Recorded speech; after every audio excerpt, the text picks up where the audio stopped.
So hello, I'm Simon and I will show you how to use the reference editor to import rigs as references in your scenes. So to open the reference editor, you go to File and Reference Editor. When you click on it, it opens the reference editor window where you can see which references you have in your scene. Currently, we don't have any reference.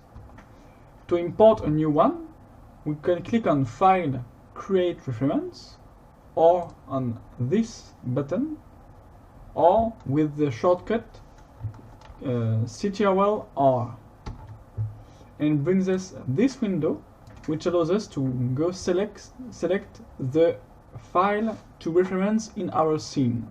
Using references allows us to animate safely.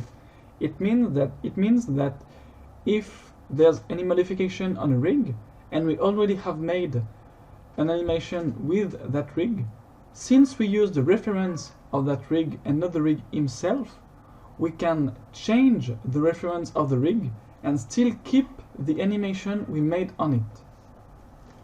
So, to import the file, we open this window. I will go search for the Eugene rig. I select it and I click on Reference. Since I'm working with a student version, it pops up this window. It's okay. I click on Continue. And here we are. This message is technically no problem. Just make sure you're working on Maya 2017. And there it is. I have the reference of my rig. Here in the reference editor, I can see I have one reference. I can see the path that leads to it.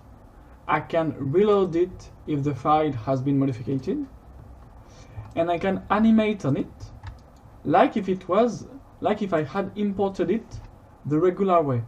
It's exactly the same, except that when I will save my file, my scene will not contain the rig, it will contain a reference to the file of the rig.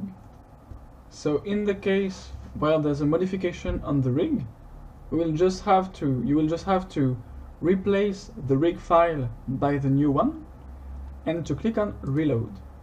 And this will reload the updated rig into this scene. And if all goes well, you will keep your animation with the updated rig. If you have any more questions, ask them to Jillian or Daniel. Until then, happy animating! Bye guys!